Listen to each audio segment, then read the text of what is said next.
আজকে আলু দিয়ে মলা মাছের ঝোল তরকারি রান্না করব। খেতে কিন্তু অসাধারণ মজার, সাথে কি টমেটো, কাঁচামরিচ, ধনেপাতা দিয়েছি। সম্পূর্ণ উপকরণগুলি সব রেডি করে নিলাম। আলুটাকে একটু ছোট ছোট করে কেটে নিয়েছি, টমেটো কুচি নিয়েছি, মাছটাকে কেটে দিয়ে পরিষ্কার করে নিয়েছি। সাথে দিব পেঁয়াজ কুচি, কাঁচামরিচ কুচি এবং ধনেপাতা। সব উপকরণ রেডি করে এক সাইডে রেখে দিলাম রান্নার জন্য। এখন চলে যাব রান্না করার, বসিয়ে দিয়েছি চুলায়। দিয়ে দিব সাদা তেল। তেলটা দিয়ে দিলাম। এখন দিয়ে দিব কিছু পেঁয়াজ কুচি।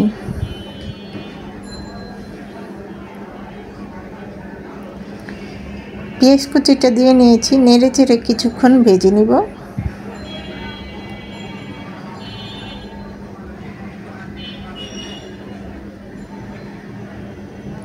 খুব একটা লাল করব না, পেঁয়াজটা আমার ভাজা হয়ে গিয়েছে। এখন একে একে সম্পূর্ণ উপকরণগুলি দিয়ে দিব।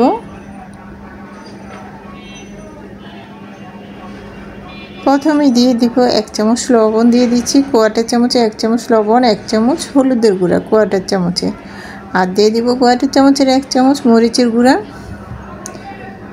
মশলার মধ্যে এগুলি ব্যবহার করব, আমি কাঁচা আদা রসুন বাটাটা ব্যবহার করব না।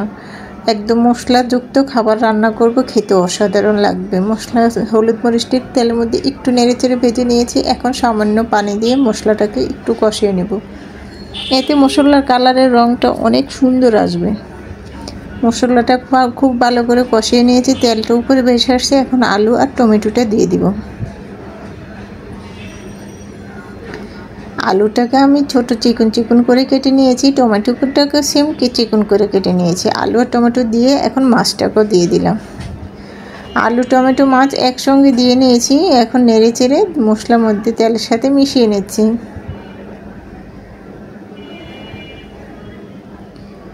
খুব সুন্দর লাগতেছে কালারটা, তাই না? খেতে কিন্তু অসাধারণ মজা। এখন কিছু কাঁচামরিচ কুচি ছড়িয়ে দিচ্ছি। ঢেকে আমি 10 মিনিট রান্না করব। 10 মিনিট ঢাকনা দিয়ে ঢেকে রান্না করার পরে আমি ঢাকনাটা তুলে আলতো করে নেড়ে চেড়ে মিশিয়ে নেব। খুব ভালো করে কষানো হয়ে গিয়েছে। এখন পরিমাণ মতো ঝোলটা দিয়ে নেব।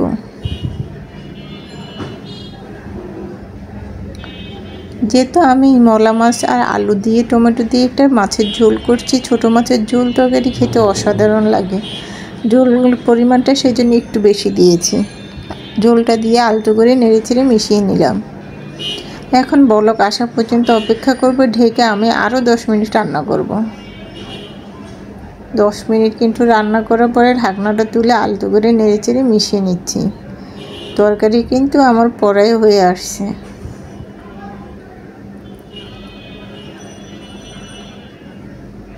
এখন আমি ধনেপাতা কুচি ছড়িয়ে দেব। ধনেপাতা ছোটো মাছে দিলে খুবই ভালো লাগে, যেহেতু আলু টমেটো বলে কথা। আলু টমেটোর সাথে খুব মানায় ধনেপাতাটা। ধনেপাতাটা দিয়ে দিলাম। দিয়ে এখন আলতো করে একটু নেড়ে চেড়ে মিশিয়ে নেব। ছোটো মাছ বেশি নাড়াচাড়া করা যাবে না, তাহলে ভেঙে যাবে।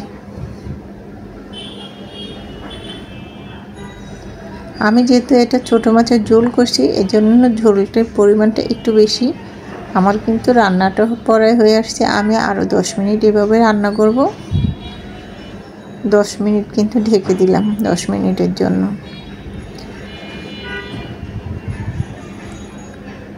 10 মিনিট পরে ঢাকনাটা তুলে এখন আলতো করে নেড়ে চেড়ে মিশিয়ে নেব।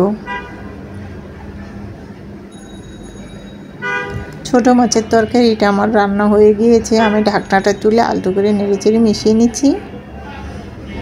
আমি এখন চুলাটা অফ করে দিব। চুলাটা কিন্তু আমি বন্ধ করে দিয়েছি।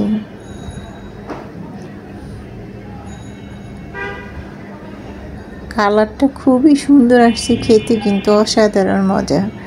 আমি চুলা থেকে তরকারিটাকে এখন নামিয়ে নিব। একটা মিশ্রণ বলে বেড়ে দেখাচ্ছে কতটা সুন্দর এবং লোভনীয় হয়েছে। খেতে কিন্তু অনেক ভালো লেগেছে।